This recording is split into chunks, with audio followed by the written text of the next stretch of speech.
विधानसभा चुनाव के नतीजों के आने के बाद सदन में अब एक बार फिर से जनगणना कराए जाने को लेकर मांग उठने लगी है। आपको बता दें कि कांग्रेस की वरिष्ठ नेता और पार्टी संसदीय दल की अध्यक्ष सोनिया गांधी ने जल्द से जल्द जनगणना कराने की मांग उठाई ताकि सभी पात्र व्यक्तियों को खाद्य सुरक्षा कानून के तहत गारंटीकृत लाभ मिल सके। दिल्ली के चुनाव में बीजेपी को मिली जीत के बाद भाजपा कार्यकर्ताओं में जश्न का माहौल है। वहीं दूसरी ओर बीजेपी के दिग्गज नेता पूर्व सीएम अरविंद केजरीवाल पर हमलावर हैं। इसी क्रम में बिहार के डिप्टी सीएम सम्राट चौधरी ने आम आदमी पार्टी पर निशाना साधा है। उन्होंने कहा कि दिल्ली में झूठ फरेब और धोखे की हार हुई है।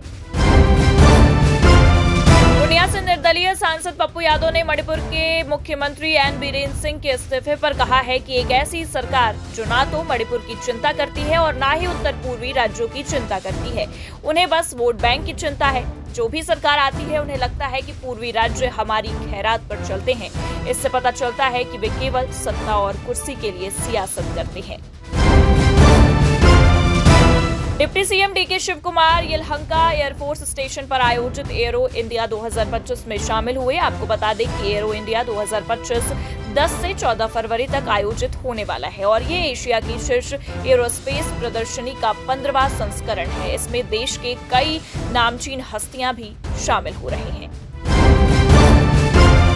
आगामी विधानसभा चुनाव से पहले नीतीश सरकार एक्टिव मोड में नजर आ रही है। वहीं इसी बीच बिहार में फार्मेसी कॉलेजों के अतिथि शिक्षकों को नीतीश सरकार ने बड़ा तोहफा दिया है। सरकार द्वारा अतिथि शिक्षकों को मिलने वाले मानदेय में इजाफा किया गया है। पहले शिक्षकों को प्रति क्लास 1000 रुपए दिए जाते थे, जिसे बढ़ाकर 1500 रुपए प्रति क्लास कर दिया गया है। इस तरह से महीने में अधिकतम 50,000 रुपए की राशि निर्धारित की गई है।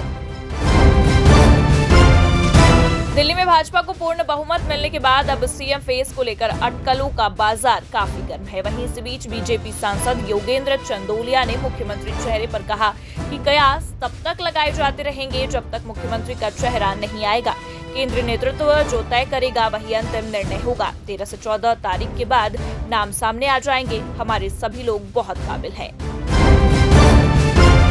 मणिपुर के सीएम के इस्तीफे को लेकर कांग्रेस नेता उदित राज ने कहा कि इससे कोई फायदा नहीं है। उन्होंने कहा कि जब घर जल जाता है तो आग पर पानी डालने का क्या फायदा, क्योंकि मणिपुर में मैतेई और कुकी दो गुटों के बीच हुए झगड़े को उस समय रोका जा सकता था, लेकिन अब दोनों गुट अलग हो गए हैं। उदित राज ने आरएसएस और बीजेपी पर तंज कसते हुए कहा कि उन्होंने मणिपुर में अपना वोट बैंक पक्का बना लिया है।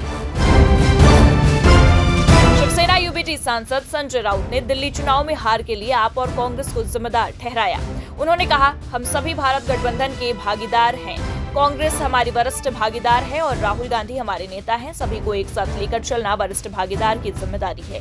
ये आम आदमी पार्टी की भी जिम्मेदारी थी। चर्चा होनी चाहिए थी, शायद नतीजा कुछ और होता और बीजेपी नहीं जीतती। प्रधानमंत्री नरेंद्र मोदी ने आज परीक्षा पे चर्चा कार्यक्रम के 8वें एडिशन में 10वीं और 12वीं के स्टूडेंट्स से बोर्ड एग्जाम्स को लेकर बातचीत की। उन्होंने बताया कि वो खुद को कैसे परीक्षा के दौरान तनाव से दूर रख सकते हैं। पीएम मोदी ने छात्रों को आहार से लेकर व्यवहार और विचार तक का गुरु मंत्र दिया। मणिपुर के सीएम एन बीरेन सिंह के इस्तीफे पर बोलते हुए कांग्रेस सांसद मनिकम टैगोर ने कहा कि मणिपुर में बीजेपी, आरएसएस और उसके संगठन की नफरत की राजनीति अपनी सीमा पार कर चुकी है। साथ ही कहा कि 22 महीने बाद बीजेपी ने इस पर कार्रवाई की है और इससे पहले कि कांग्रेस पार्टी और अन्य विपक्षी दल अविश्वास प्रस्ताव लाने वाले थे, उन्होंने जल्दबाजी में ये फैसला ले लिया।